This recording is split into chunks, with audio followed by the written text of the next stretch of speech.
ضرورت حدیث قرآن کریم مکمل ضابطہ حیات ہے۔ اس میں انسانی زندگی کے ہر شعبے کے بارے میں رہنمائی موجود ہے، مگر اسے سمجھنا آسان نہیں جب تک کہ احادیث معلم کائنات سے مدد حاصل نہ کی جائے۔ مثال کے طور پر اسلام کے ایک اہم ترین رکن نماز ہی کو لیجیے۔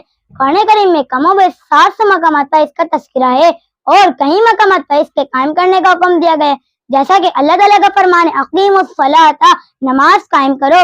چنانچہ اب یہ سمجھنا کہ صلاۃ ہے کیا، اسے کس طرح ادا کیا جائے، یہ صرف عقل پر موقوف نہیں، اور اگر اس کا معنی سمجھنے کے لیے لغت کی طرف رجوع کیا جائے تو وہاں صرف لغوی معنی ملیں گے، اور اس کے لغوی اصطلاحی معنی کے مابین بہت فرق ہے۔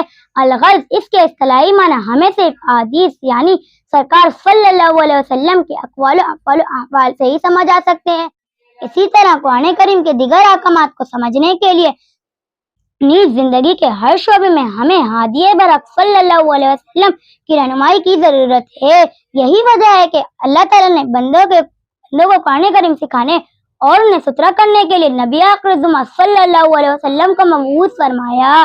چنانچہ رب عز و جل فرماتا ہے یتلو علیہم آیاتی ویزکیہم ویعلمہم الکتاب والحکمۃ وان کانوا من قبل لفی ضلال مبین۔ ترجمہ کنز ایمان، ان پر اس کی آیتیں پڑھتا ہے اور انہیں پاک کرتا ہے اور انہیں کتاب و حکمت سکھاتا ہے، اور وہ ضرور اس سے پہلے کھلی گمراہی میں تھے۔ اس سے معلوم ہوا ہے کہ قرآن کریم کو سمجھنے کے لیے سرکار صلی اللہ علیہ وسلم سے رہنمائی حاصل کرنے کی ضرورت ہے۔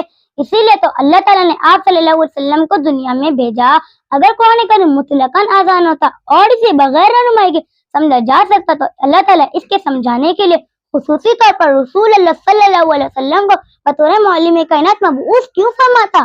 نیز قرآن کریم کے آسان ہونے کے باوجود کسی سکھانے والے کو بھیجنا عبث قرار پاتا، حالانکہ اللہ تبارک و تعالیٰ کی شان نہیں کہ اس کی طرف کوئی عبث و فضول راہ پائے۔ نصاب اصول حدیث معرفت رضویہ، صفحہ نمبر 12 تا 13۔